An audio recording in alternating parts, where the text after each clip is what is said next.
Hello and welcome once again to another episode here on your darling's YouTube channel. If you are new to my channel, hello and welcome. My name is Becca. I'm a migrant nurse originally from Ghana in West Africa.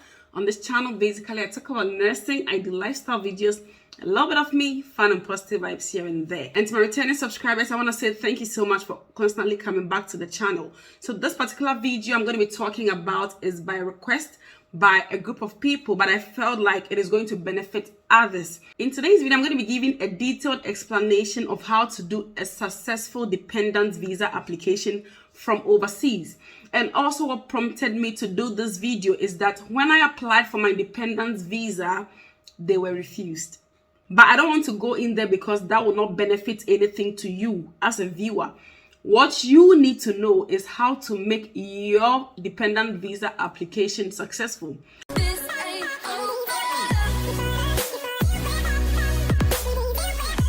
I tell you what, it's not worth the stress of going through a visa refusal. It is not just traumatizing, it is stressful, it's a big torture. Not to you, only the applicant, but to the people you are applying to. Yes, it's not easy.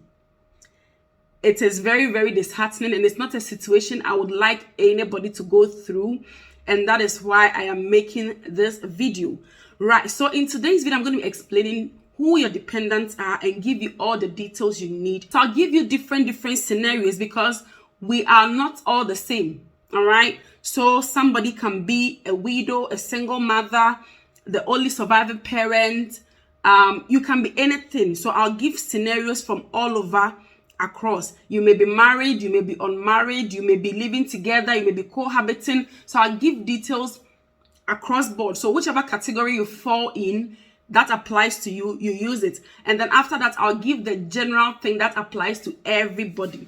Right, so when we talk about dependents, they are your spouse and your children, either by birth or by adoption. So your spouse can be a husband, a wife, a married partner, or an unmarried partner, but living together with you. And that is what we call the cohabiting. So all this category of people can be a spouse to you. Doesn't necessarily need to be a husband or a wife. If you are unmarried or you are cohabiting with the person and you can prove that you stay together, that is also a dependent, a partner that you can apply for. With children also, it doesn't only need to be children by birth, it can be children by adoption, because sometimes you can have a relative who has passed away and you are the only person looking after that child.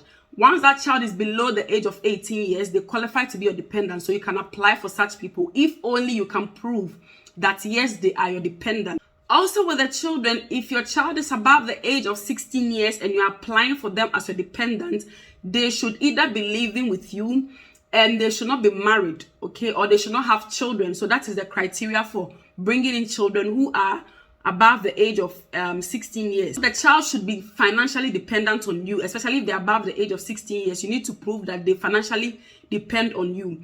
You have to also submit evidence of your relationship to show that yes, indeed, they are your dependents, either your partner or your children, to have a successful application. Let's say, for instance, if you bring a child into the UK before they turned 18 years and you are renewing your visa, they are still your dependents. Once you can prove that they still live with you, they still financially depend on you, and they do not live on their own. They don't have an independent life, like they are not married, they don't have any children, and they are with you in the UK, you can also apply for them.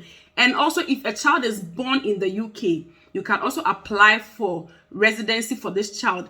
Unfortunately, in the UK, when you give birth here, you don't automatically get citizenship for the child, but they can be on your visa until you get your indefinite leave to remain. Then you can apply for citizenship for such children. The price for the dependent visa, this is the health and care visa I'm talking about. So the price for the health and care dependent visa is £247. That is if you are applying for up to 3 years visa. So for more than 3 years visa, it is £479. There is an amount of money that needs to be in this your dependent account, that needs to be in their name at the time of doing an application. And if you want your application to be successful, these amount of money I'm about to mention needs to be in the bank account for at least 28 calendar days, okay? So this money needs to be in the bank account. It's not like you want to do the application today, tomorrow you put in the money in the bank account. The money needs to be in the account for up to 28 calendar days. So if you're applying for a partner, the money that should be in your partner's account should be £285 at the time of application. £285 for your partner, and it should be in an account which is in their name. If you are bringing a child, for one child, you need to have £315 in an account. So £315 in an account. Any additional child that you add to the first child is going to be an extra £200 per child. So let's say, for example, if you're bringing 2 children and a husband, the husband is going to be £285.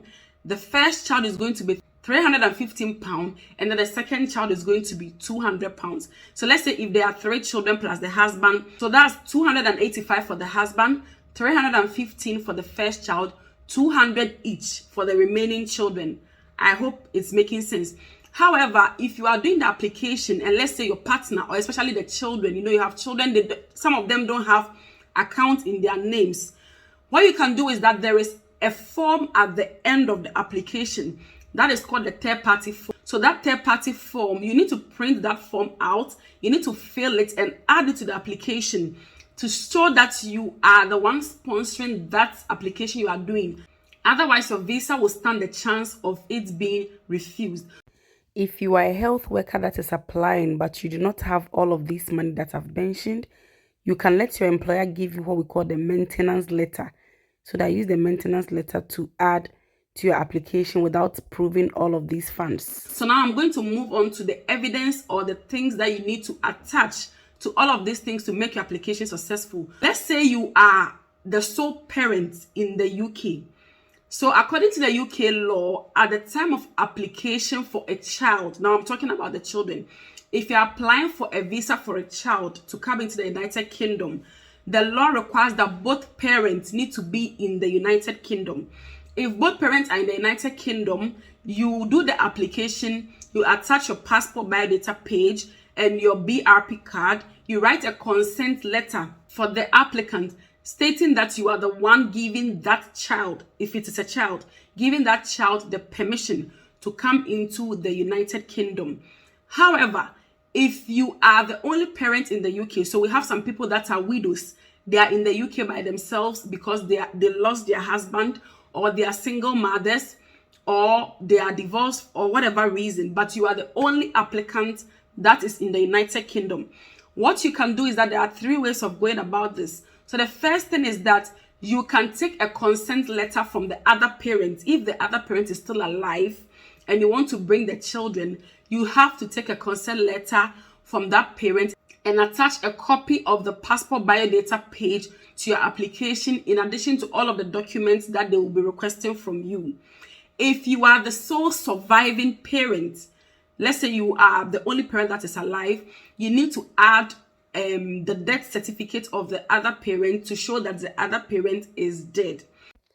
If you are the sole parent of the child with full custody, you have to attach a certificate from the law that shows that you have full custody of the child, health and welfare. There is another category of people. Let's say you are not the sole parent, you don't have full custody of the child, you are not the sole surviving parent of that child, but you can't have access to the other parents due to whatever reason. You can also do the application and then you write a letter of distress or a letter of concern in addition to the application, stating your reasons why you are not in touch with the other parents for whatever reason. People have vast reasons for whatever. So you have to write stating the reason why you can't get in touch with that other parent. You can't get their passport biodata page, you can't get a consent letter from them, and then you get either a solicitor or somebody who is in the United Kingdom with a residency or a British passport to also write a letter for you and attach to it, so that it becomes a double application, sort of. So you can get somebody in the United Kingdom to add that letter for you, or you can get a solicitor to add a letter with a stamp on it for you. Then you can do that successful application. So when you've done the application, you will need to go for a biometric appointment, and that one you book it online. You go for a biometric appointment, you do your biometrics, and then you wait for your visa. So now the visa processing time takes about 8 to 16 weeks for the visas to be ready. But the beauty of it is, if they want you to appeal for an application that stands a chance of being refused, most of the time they're going to email you through the email that you used to sign for that login. They will email you and tell you what they need to add up to make your application complete for you to get a decision on your application. So most of the times they will not just refuse you unless it is like something that they can do nothing about. Otherwise, they'll send you an email for you to submit documents that they need, that they felt like you didn't add to the application for you to have a successful application. So for either your spouse or your children, if you're applying for them, you need to add the proof of relationship, passport biodata page, your BRP. That is, if you are in the UK already and you are bringing them over, or him or her over, you need to add your document. You need to add a consent letter if it is a child. All right. Apart from that, the applicant also would need to add their bank statement, their passport, in addition to that. So the proof of relationship can be pictures of places that you've gone together, being it your spouse, being it your children, and it's good to add dates. So on this date we went here, on this date we went there. Proof of communication is also very important. So especially if you are here and they are back home, you need to add proof of communication, that how you communicate. You can screenshot your WhatsApp messages and so on and so forth to add as proof of communication. Also, if you are the one maintaining those dependents, you can add proof of transaction. So monies that you've sent to those applicants, you can add screenshots or downloads or emails or anything, receipts, to show that you are the one maintaining the children. Especially if they're of school going age, usually they ask that how are the children being maintained whilst they are in school. So you can add those screenshots, you can add the school receipts, anything that really shows that it is you that is actually maintaining the child. Also, if it is children of school going age, it's advisable for you to get a school here. So apply for the school here. It is mostly not the norm, but if you want to stand a high chance of having your application successful, apply for a school here. Sometimes when you apply for the school, they give you an email, a respondent email. You can add that respondent email to application to show that as the child is coming, they'll be going to school, and this is a proof that at least I've taken a step to show that they are, the provision for them has been made for them to continuously go to school. Also, you can consider taking a letter from the school where they attend back home to also attach to your application to show that they are of school going age, and yes, they are going to school wherever they are. Proof of accommodation. Proof of accommodation is your tenancy, where you stay, because most of the houses or some of the houses are not meant for children, and they want to be sure that there is this overcrowding policy and all of those bits surrounding accommodation in the UK. So you have to add a tenancy agreement that shows that this is the house you live in, this is the number of rooms. Because for those of you who don't know, when children are of certain age and they're of different gender, they cannot be in one room. So they put all of these things into consideration. If it is a child, you have to add their date of birth. So their date of birth is very important. And then also the consent letter. I forgot to mention this. With the consent letter for the child, it is both parents that need to sign that consent letter. So the mother and the father need to sign the consent letter for the child to show that you are all giving permission for the child to be in the United Kingdom. However, as I said earlier, if you are the sole surviving parent in the UK, or you are the only applicant in the UK that's applying for the child, you will need to write your consent letter.